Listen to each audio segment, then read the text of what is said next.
pitfalls of your business. And if we can just kind of navigate around some of these things, guys, I think we're going to see our organizations grow in a big, big way. And one of the first things that I think people struggle with, and that is they don't get started right away. Okay? A brand new person comes in the business and they're like, I'm new to this. I've never heard of these patches. I don't know how to build a business like this. And they just don't get started. They sit back and go, man, I've got to learn everything. And obviously, it's the fear of the unknown. And that's why they don't talk to anybody, right? And they're like, man, I got to go get trained. Well, obviously, it's going to be their lowest level of knowledge. But you have to have these conversations with brand new people that you're bringing to the business. Say, listen, you're not expected to know anything. All I want you to do is lean on me. All right, lean on your upline. Let me do the work for you. And have these conversations with people that says, listen, we're not waiting. We're not going to wait. You're going to earn as you learn. And all you have to do is invite people to come and take a look, and I'm going to be sitting there with you. I said to our my accountability group on Saturday, it says, I was telling them that, you need to start now and figure it out as you go. And just remember, you can't learn to drive in a parked car. And I think a lot of new people, they get off on the wrong foot because they're like, nope, I need to know everything about this technology and I need to know how to. It's like, no, you really don't. All you have to do is get somebody in front of your sponsor and you will watch them and you'll learn how to do it. The second thing that I think people need to avoid is reinventing the wheel. And this isn't just for new people. This could be people that I'm talking to on this call right now. Everybody's looking for that magic bullet to try to figure out how this business works. And you know what? We already have it. The magic bullet is the technology. Doing the demo is the magic bullet. And it's like, oh, I know, Steve, but what if I live in Texas and I've got people in Wisconsin? It's like, then you send them a video. You send them a video and you get patches in their hands, and then you do, a FaceTime and you watch them do the demo on each other once those patches get there. But use what's in place, you guys. Just use what is working.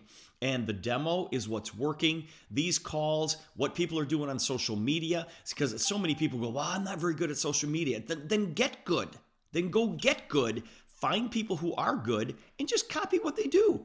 If it's on social media, it is fair game. And there's no problem with doing what somebody else is doing on social media. The videos that the company gives us, use those videos, events, super, super important, and other local meetings. So don't go out there and try to reinvent the wheel. Okay. And I'm not saying that you can't be creative, because if you want to go try certain things and, go do that. But just make sure that if it's not working, that doesn't mean the system doesn't work. It simply means what you're doing isn't working. And we've got, systems in place that are working for a lot of people. Another pitfall that people fall into is they don't treat this business like a business. They kind of treat it as okay, how can I say this politically correct? Okay, I'm not going to say it politically correct. People use this business as a way of kind of a social thing. They jump on these calls, they get on the Zooms, and they feel like they're, with a group of people. And listen, if that's what you want to get out of the business, that's wonderful. But it's not a social hour, okay? Treating your business like a hobby, like, something you do socially is not going to get you to where you want to be. The people who are really successful in this thing, they look at their business as big business. They show up for work. They make a commitment to their family, and they make a commitment to themselves. Even though it's part-time, it's still big time. All right, this is a big time business. So make that commitment, you guys. And I think I talked about this on an earlier call, but the cost to start this business, it's easy in, easy out, right? It's easy for people to get in, but it's also easy for people to get out because they don't have a lot invested in it. But treating your business like a hobby is a pitfall that we have to avoid. Another pitfall is taking rejection personally. Listen, nobody likes to be rejected. I get it. Nobody likes to be rejected. But understand that people aren't necessarily rejecting you. They're rejecting change. And people hate change, right? And people that are stuck in a rut, they don't embrace change very much. But these people have to understand that life is never status quo. Life is constantly changing. It's either getting better or it's getting worse. And so it's like people aren't rejecting you, they're rejecting change, but they have to understand that change is happening around them all the time. And there's not much of a difference between being in a groove and being in a grave. All right? If you feel like you're in a groove, you're very, very close to being in a grave because you're not growing, okay? Another pitfall is, and this kind of has to do with the last one. It has to do with taking rejection personally, but making yourself the issue. You know, if you take rejection personally, that means you're making it about yourself. Okay? This is not about you.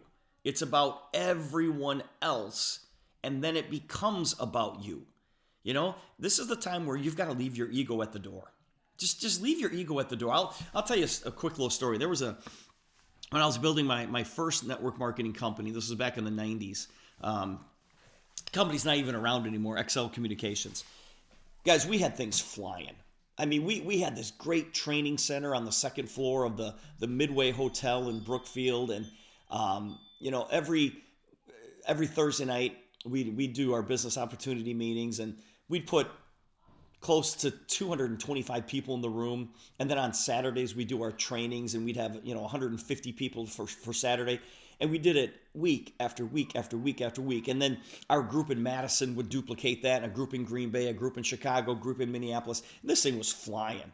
Well, then we had this one guy that was in our group that thought that he could do it better on his own. And so he went out and he started his own training center in the Milwaukee area, about 5 miles away from ours. And it wasn't like we weren't putting this guy up on the stage. I mean, he was speaking every week and his group was growing like crazy, but he honestly felt that he could do it better in his own training center. And it's like, well, listen, we're all independents here. And, everybody's pulling for everybody's success. And he went over there and he started renting this training center, and he started doing meetings on Tuesday nights. And the bottom line is he failed miserably. He failed miserably because he made it all about him and how he needed to be on the stage. It's like, if you make it about you, you're going to struggle. You're going to struggle big, big time. This business is all about replacing yourself. You want people in your organization that are so much better at this than you. You want all the top income earners, to be in your organization, but you want them actually making more money than you, which is fabulous, because obviously you would benefit from that as well. So don't make it all about you. Another pitfall is not being your own best customer.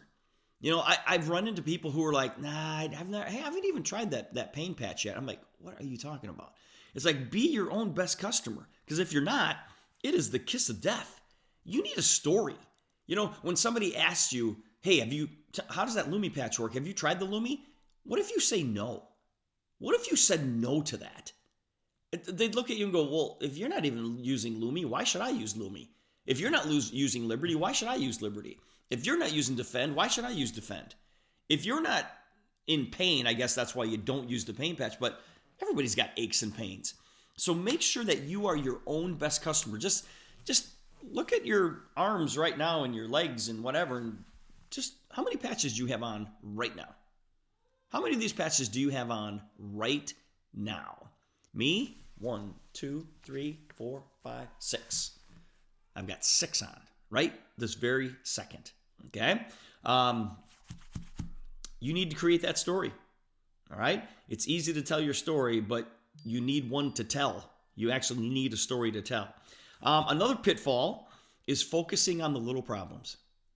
Focusing on little problems. And I think there's a book called Don't Sweat the Small Stuff. Well, in the big picture of what we're doing here, you guys, it's all small stuff. It's all small stuff. All the little bumps that in potholes that we go through every day to build the business. In the big picture, it's all small stuff. And, when things don't go quite right, the sites were down yesterday for a little bit People couldn't, people were getting errors, when they were trying to sign up as customers or as associates. And it's like, okay, well, what do you do about that? Well, a bunch of people contacted me. And so I contacted Jay. And Jay said, yep, working on it. We'll have it up in just a second. Well, okay, that's the process. It's like, well, don't sweat the small stuff. It'll be up and running and shortly. There's errors that happen every now and then. Be part of the solution.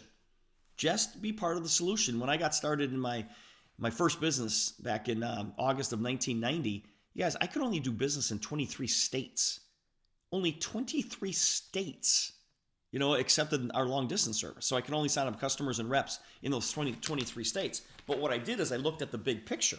It's like, I'm not going to sweat the small stuff. They'll be open in Minnesota. They weren't even open in Illinois. And I live in Wisconsin. I couldn't even get my friends in Illinois to be on the service. Like, all right, don't sweat the small stuff. It's all small stuff. And then the last thing, guys, is letting people steal this from you.